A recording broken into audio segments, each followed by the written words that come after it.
Okay, so what you're gonna want to do, this might work ideally if you're on like a MacBook or desktop. So you can just go to the Reddit or the subreddit post where it has the community rosters. So what you're gonna want to do is click on this link, and it'll take you to GitHub.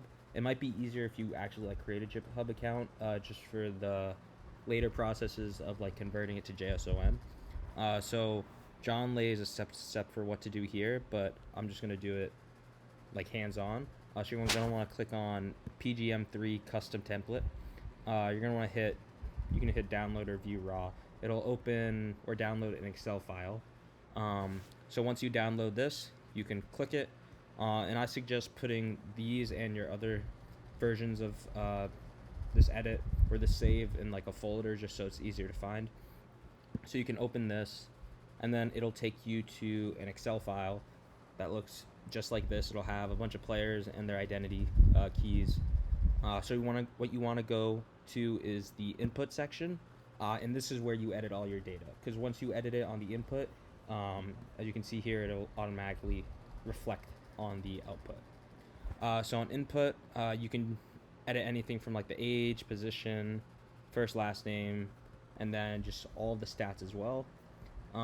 So if you want to randomize, if you want to completely randomize something, you can do.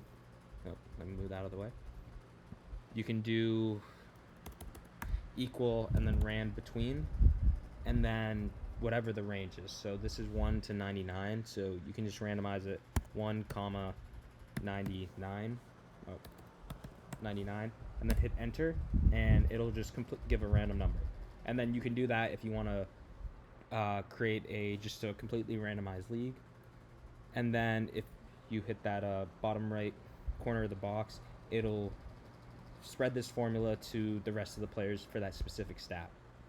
And then you can also do the same thing here.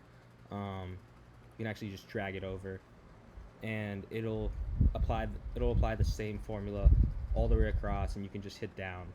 And then like each time you click on a cell and then hit enter, if you look like here, it'll randomize again. So that's what you do if you want to randomize a number format. If you want to randomize a value where it's a character, so what you want to go to is equal lower, and then you want to put out lower on the formula because you want the character to be how it's presented here, or at least as far as I know. That's the only way that it hasn't bugged out for me. So you want to do lower char, which is just character, and then rand between. So essentially what this does is it's randomizing a character within the range you give it, and then after that it'll lower that character. And then your bottom function, so when you're looking at the alphabet, your value starts at 65. That's your A. So you want to put in 60.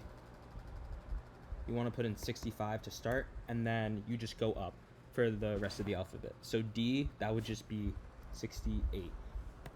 And then you close that, and then it randomizes. And then you can just apply the same formula with each letter boundary. And then you can continue to just randomize it. And then once you're done that, what I did just to make sure, I don't believe you have to do it, but you can just as like a foolproof thing for your save. You can just save the entire file or copy it, and then come to paste, and then just hit paste values, and then it'll get rid of the formula and just leave the value itself. Okay, so once you do that, you're going to want to come to the output section. You're going to want to go up here to the save as function, and like I said, you can just make the name whatever is more convenient for you. And like I said, try and put it in a folder where it's easy to find. So for me, I'll just put it in like documents. And then you're going to want to go to file format, in which you come here and you click, you convert it to a CSV file.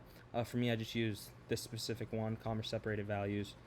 This seems to work with the least trouble. So you click this, and then once you hit save, you hit OK, and it'll save the file. Now you're going to get this message, possible data loss, you don't have to worry about that. It has very minimal impact.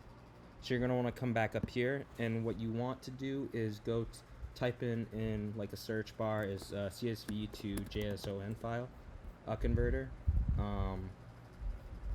And then what you can do is choose file, and then I put this in documents.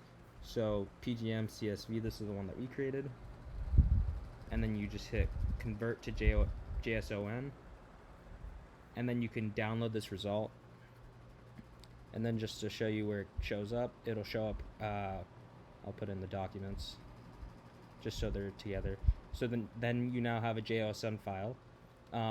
Now, like I said, it might be easier if you have a GitHub account, but what you want to do is go to, once you create one, you can create a new repository.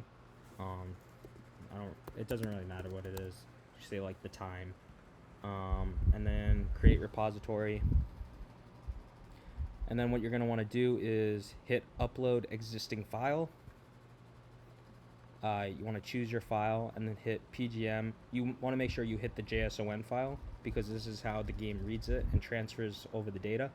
Then you're going to want to hit open. Okay, now you're going to want to hit commit changes. So now that you have your new repository, you can hit on this file again and then hit view raw. And then, yep, you can copy this link, and then you can send it to yourself via email, via text message, and then you'll click on the attachment on your phone, and then it'll take you to this JSON, and then you can copy the link and then import it into the game, and then it should install no issue.